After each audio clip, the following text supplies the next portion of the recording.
When Brother Winkler first approached me on this program, he gave me a list of subjects that, well, it was impossible. He just listed it all. And finally, when I saw the program printed, he had changed the subject matter somewhat. He had made it then the onslaught of humanism on the Christian home.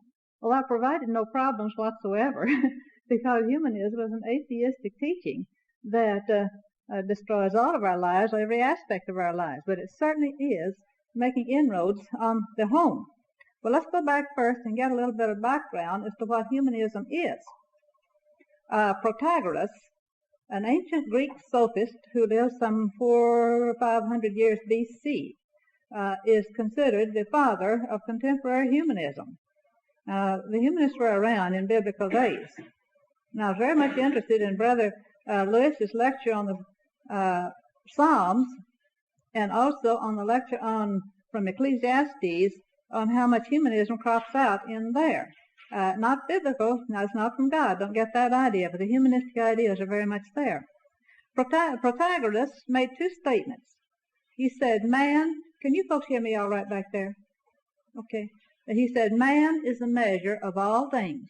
What he meant was that man is the standard by which morality can be judged, by which social behavior, whether it's right or wrong, can be judged. Then his second statement was, contradictory assertions are equally true. You get that? Contradictory assertions are equally true. Well, that is, you might say, translated today into there is no right or wrong. And so, if one says it is right to engage in premarital sex, another one says it is wrong to engage in premarital sex, both statements are true. There are no right and wrong statements. The sophists of biblical days, Protagoras was a sophist, were known for their subtle and often invalid reasoning. And we have in the Bible, in the New Testament, some teachings that were designed to oppose these sophists. The word sophist doesn't show up there, but that's what it is. Humanism, a Greek belief coming out of Greek paganism, was more or less dormant for a long period of time. If you study the history of religion in the West, Catholicism eventually replaced paganism, but Catholicism did not completely replace paganism. Catholicism is a blending of paganism, Judaism, and Christianity. The worship of images, and the worship of saints, the worship of Mary is humanistic. The use of priests is Jewish, comes from Judaism.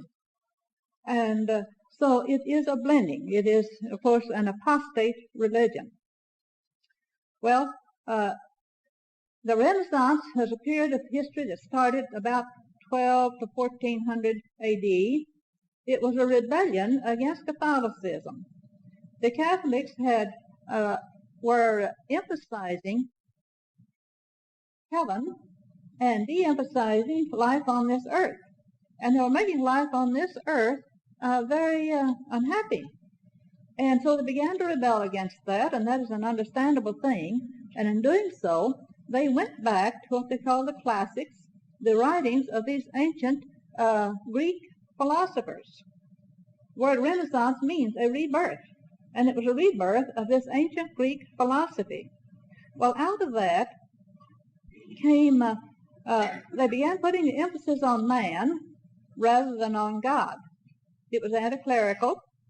There were two lines of philosophy that came out of that.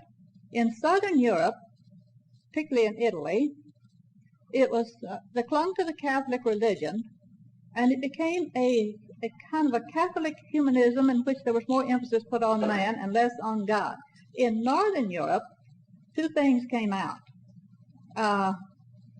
Protestantism arose there, a rebellion against Catholicism. And then the humanism, which is ancestral to our contemporary humanism of today, arose in northern Europe under that Renaissance. Modern humanism has been defined in many, many different ways. I use two dictionaries here. Now, I have a whole book of definitions of humanism that the humanists themselves proposed, and you could read on and on and on. But there are two definitions I found in dictionaries that seem to clinch the thing pretty neatly. From the Encyclopedia Americana, we have this regarding humanism. Subject to a wide diversity of expression, it is basically a philosophical outlook centered on the autonomy of man as a dignified rational being, possessing within himself the source of truth and right. Now that gets you pretty well. If man is autonomous, he makes his own decisions around truth and right and wrong without reference to a supernatural authority. He is his own God from within. Collier's encyclopedia said, always in some sense, man is a measure. Humanism's final court of appeal is human reason rather than any external authority, such as God, of course. And its goal is man's greatest good in this finite existence. Humanism may or may not be linked with religion, science, or any political system. Its spirit is secular, that is, non-religious, liberal, do your own thing, tolerant. Its method, education, free inquiry, and enlightenment. Its method, education, there is very important to us, because humanism is dominating our education in the public schools. They have other methods of education also. A lot that appears in the public media is humanistic and is part of their educational program. But where they're really concentrating is in the public schools. There are several kinds of humanism. Carlos Lamont is, you might say, the big daddy of contemporary humanism here in the United States. I saw Carlos Lamont one time. About 2 or 3 years ago, a couple and I sneaked in, so to speak, to the annual meeting of the American Humanist Association. This meeting was held in Florida, in Orlando. And we were able to get in because we were subscribing to their publication, The Humanist. I've been taking that for quite some time. It helps me keep up what's going on. And these friends, the husband and wife, also were taking it. And through that, we had the privilege of attending. And we didn't have to tell them we were Christians when we went in there. And I was there at that meeting, and this fellow, Carlos Lamont, was there. He's an old man now, a little shriveled up old fellow, not much taller than I am. He grew up in New York as a member of an extremely wealthy family of bankers who were associated with the Pierpont Morgans and those people of that class. He grew up with the upper 400 in New York City. But he never went into that sort of work himself. He worked as a professor, taught as a professor, was still teaching. He may be retired now, in one of the big universities in the East. He is humanist to the core. He has been in conflict with the American government a good many times on his Marxist activities. During World War II, he was restricted from traveling to other countries because they couldn't depend on him, couldn't trust him. And in the Humanist Manifesto, there is a statement there that free travel should be permitted. That's where that comes from. Well, he has a book called The Philosophy of Humanism. It's easily available in the local bookstores, and the Profanda Forum has it for sale, and they have a display downstairs with several things that you should be interested in reading. Well, he lists here several different types of humanism. There's Renaissance humanism, academic humanism, Catholic or integral humanism, subjective humanism, dialectical materialism, which is Marxism, the humanism of the ethical culture societies, the free thinkers and the rationalists, and then the scientific humanism. It includes the humanism of the Unitarian Church as one of the most important. Now, humanism was recognized as a religion in 1961. Justice Hugo L. Black wrote out this statement. Among religions in this country which do not teach what is generally considered a belief in the existence of God are Buddhism, Taoism, the ethical culture, secular humanism, and others. And so they classified it as a religion, and the humanists themselves refer to their belief as a religion. Mr. Lamont says with all these variations, and they vary quite a lot, there are 3 characteristics of all of these various types of humanism. One, they reject the supernatural and all religious authority. They are totally atheistic. Second, they set up the welfare of mankind in this life as the supreme goal. No afterlife, why work for an afterlife? The welfare in this life is all. And then they rely on science and its techniques. Now, there's a whole lot involved in that. They use what they call the scientific method as means of deciding what a person should do in a specific situation. There are no right and wrong answers in humanism. So they use this scientific method to decide what to do. We may come back if we have enough time a little later. I've got more lined up here than I can teach. But we'll go as far as we can. There are some things I want to really zero on in. From the Humanist Manifesto, and Lida Beth mentioned that when she was speaking last week, and they have them on sale down here. I have some excerpts, some of which we want to emphasize, but let's go through. First, religious culture and civilization is a product of a gradual development. Now that comes out of Darwin's evolution. He first applied evolution to the evolution of plant and animal life, and then later it was applied to society and to culture and to religion. It's a gradual development as interaction with natural environment and social heritage. And so our religion and our culture comes out of our social and heritage and the environment all around us. The nature of the universe depicted by modern science makes unacceptable any supernatural or cosmic guarantee of human values. Now that we want to zero in on there. Science, so they say, evolution is what they mean, which isn't science at all, makes unacceptable any supernatural. That is, all life came from, by chance, from material things, no God behind it. And so if that is true, then there are no human values. Religion must formulate its hopes and its plans in the light of the scientific spirit and method. The scientific spirit is one of skepticism. We don't believe until we've tested it, and then we leave it open that it might not be correct. The time has passed for theism, deism, modernism, and the several varieties of new thought. They're talking there about the religious ideas. Religion consists of those actions, purposes, and experiences which are humanly significant. The distinction between the sacred and the secular can no longer be maintained. It's all one, no sacred. The complete realization of human personality is the end of man's life.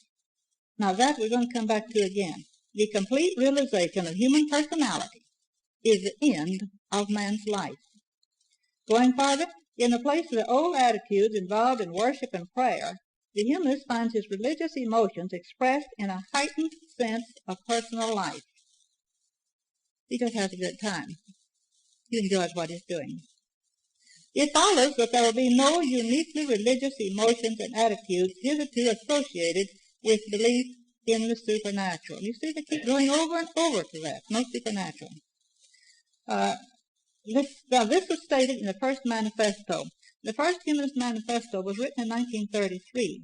John Dewey, who has had more influence on American education and American life, he has influenced every one of us in here one way or another, was one of the architects of that first Humanist Manifesto. He was atheist to the core.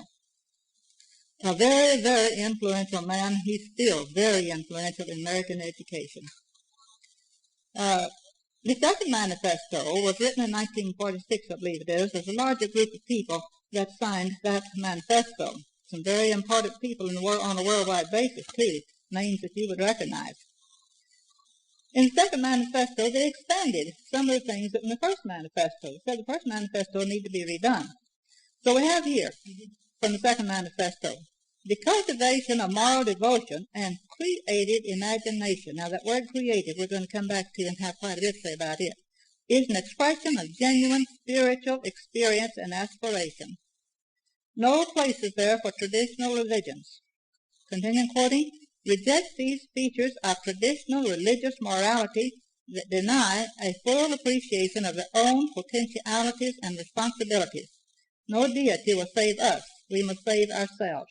That term potentiality, keep in mind. Now, creativity or creative potentiality.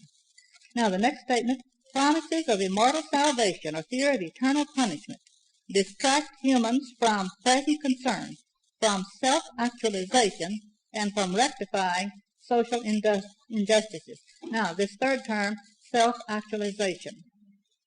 Creative, self-actualization, potentiality. Keep those in mind. Now this is concerning religion. Coming on to personal and social life. The first manifesto said, man will learn to face the crises of life in terms of his knowledge of their naturalness and probability. Reasonable and manly attitudes will be fostered by education and supported by custom. We assume that humanism will take the path of social and mental hygiene and discourage sentimental and unreal hopes and wishful thinking. Now, this naturalness and probability of human events is what they use in death education. Lottie Beth mentioned something about death education when she's speaking Monday. Death education is a growing thing in the public schools. It's widely spread, more than a lot of you perhaps realize at all. It's teaching the youngsters how to die without a belief in God. And they are taught to accept death as a natural thing and as a certain thing. Naturalness and probability, it says here. So death is a natural thing. We're nothing but animals. We have no eternal soul. And when death takes place, that's it. And so all we have to live for is the present, now.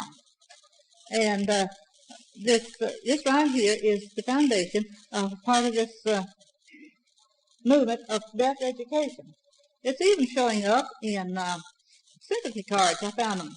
This one right here, every blade in the field, every leaf in the forest lays down its life in its season as beautifully as it was taken up.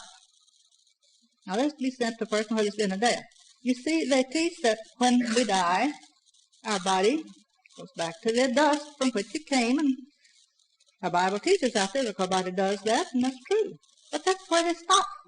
They do not admit a soul and an eternity afterwards. They have a great deal to say in their death education about immortality. It's not the immortal soul, but one type of immortality they push is genetic immortality. We live on through our descendants. Another type of immortality is that of the works that we leave behind us that people remember. And there are some others, but that's the sort of thing they are pushing there. It's what you leave to posterity, whether through your genetic traits or the work that you left or your influence. That is your immortality. They have a lot to say about that. Another thing, they aim to foster the creative in man. There's that word creative again. All associations and institutions exist for the fulfillment of human life. The intelligent evaluation, transformation, control, and direction of such associations and institutions with a view to the enhancement of human life is the purpose and program of humanism. Certainly, religious institutions must be reconstituted as rapidly as experience allows in order to function effectively in the modern world. We're going to have to rework all of our religion so that we can work for the present only, not for the future. The second manifesto, under the heading of ethics, has this to say: moral values derive their sources from human experiences. Our own experiences,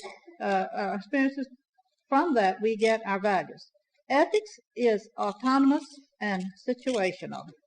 That is, we decide within ourselves what is right and wrong, no other source.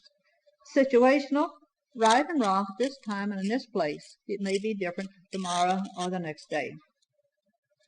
Reason and intelligence are the most effective instruments that humankind possesses. Then as to the individual, continuing from the second manifesto, although science can account for the causes of human behavior, the possibilities of individual freedom of choice exist in human life and should be increased. We've heard about free will several times from the stand in these lectures. They keep bringing it back up. The Bible very definitely teaches free will. We decide for ourselves what we want to do.